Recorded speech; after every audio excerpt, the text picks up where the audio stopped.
আসসালামু আলাইকুম my lovely viewers, কেমন আছেন আপনারা? আজ আপনাদের জন্য নিয়ে আসলাম সবচেয়ে সহজে কিভাবে চিকেন চাউমিন রান্না করবেন তারই রেসিপি। তো এর জন্য প্রথমে যে কোনো ব্র্যান্ডের নুডলস সিদ্ধ করে নিতে হবে। তো এখানে বলে রাখি, চাউমিনের জন্য নুডলসটা সিদ্ধ করাটাই জানতে হবে পারফেক্টলি ভাবে। তো এর টেকনিকটা হচ্ছে, আপনি নুডলসটা 60% সিদ্ধ করবেন। এরপর গরম পানিটা ছেঁকে খুব দ্রুতই ঠান্ডা পানিতে ধুয়ে ফেলতে হবে। নুডলসটা সিদ্ধ হওয়ার এই পাকে আমি সবজিগুলো কেটে নিয়েছি। প্রথমে চিকেন নিয়েছি, এরপর পেঁয়াজ কলি, টমেটো, কাঁচামরিচ এবং আদা রসুন পেস্ট। তার সাথে আরও লাগবে নুডলসের মশলা, এবং এর সাথে আমি আরও অ্যাড করেছি আমার হাতে তৈরি করা স্পেশাল মশলা। মনে রাখবেন, তেলটা আপনাদের চাহিদা মতো। এখানে 4 প্যাকেট নুডলস করেছি, তার জন্য এতটুকু পরিমাণ বলেছি। এরপর তেলটা গরম হলে এর ভিতরে 1/2 চামচ লবণ দিয়ে দিয়েছি। এরপর এতে কেটে রাখা মাংসের টুকরোগুলো দিয়ে দিলাম। এখানে আমি বড় বড় মুরগির হাড়ের 5 টুকরো মাংস কেটে ছোট করে নিয়েছি। আপনারা আপনাদের পছন্দ মতো নিতে পারেন। এরপর এতে দিয়ে দিলাম 1/2 চামচ আদা রসুন পেস্ট।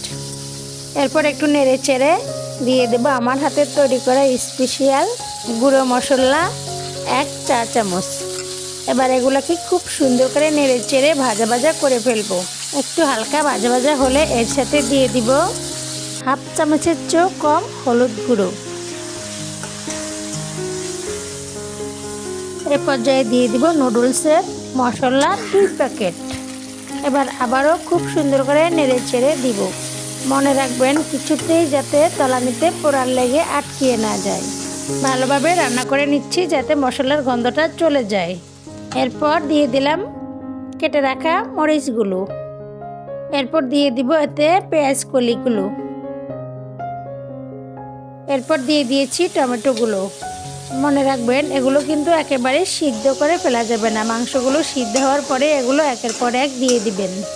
এখানে সবগুলোই আমি একটু ছোট ছোট কিউব করে কেটে নিয়েছি, যাতে করে সুন্দর দেখা যায়। আসলে রান্নাটা একটা আর্ট, যার যার মনে যতটা আর্ট আছে তত সুন্দর করেই রান্না করতে পারে। এ পর্যায়ে আবারও দিয়ে দিলাম নুডলসের বাকি 2 প্যাকেট মশলার গুঁড়ো।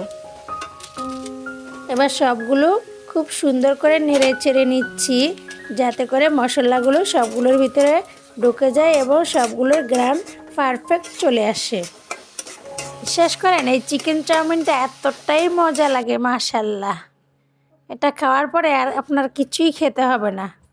ফুল নাস্তা, ডিনার সব কিছু একত্রে হয়ে যাবে। এই তো দেখুন কি সুন্দর লাগছে, মাশাল্লাহ। ইচ্ছে করছিল তখনই খেয়ে ফেলি।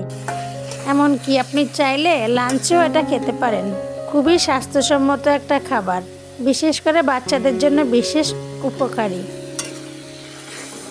আমার সবজিগুলো এ পর্যায়ে ঠিকঠাকভাবে হয়ে গিয়েছে। এবার আমি এতে সিদ্ধ করা নুডলসগুলো দিয়ে দিলাম। মনে রাখবেন, নুডলসগুলো আপনার চাহিদা মতো ভেঙেও নিতে পারেন বা আস্তেও নিতে পারেন। আমি মাত্র 2 ভাগ করে নিয়েছি, কারণ আমরা বেশি ভাঙা পছন্দ করি না। তাই আপনারা যদি ভেঙে খেতে চান তাহলে ভেঙে ভেঙে সিদ্ধ করবেন। এরপর আলতো হাতে একটু উলট পালট করে নিব, যাতে করে মশলাগুলো নুডলসের সাথে লেগে যায় এবং সবজিগুলো নুডলসের সাথে মিশে যায়। এ পর্যায়ে আপনাদের কাছে আমার ছোট্ট একটি অনুরোধ, আমার ভিডিওগুলো যদি ভালো লাগে অবশ্যই আমার ফেসবুক পেজটি ফলো করে দিবেন, এবং ইউটিউব থেকে দেখে থাকলে আমার ইউটিউব চ্যানেলটি সাবস্ক্রাইব করে দিবেন এবং বেল আইকনটি অন করে দিবেন, যাতে করে নতুন ভিডিও ছাড়ার সাথে সাথে আপনারা পেয়ে যান। অবশ্যই ভালো লাগলে লাইক কমেন্ট করবেন এবং আপনার বন্ধুদের সাথে শেয়ার করে দিবেন। এই তো তৈরি হয়ে গেল আমার মজাদার চিকেন চাউমিন। আমার রেসিপি ফলো করে আপনারাও তৈরি করে নেবেন নিশ্চয়ই। তো পরিবেশন করুন আপনার পরিবারের সদস্যদের সাথে মজাদার চিকেন চাউমিন। দেখা হবে নতুন কোনো ভিডিওতে। সে পর্যন্ত সবাই ভালো থাকবেন। আজকের মতো বিদায়, আল্লাহ হাফেজ।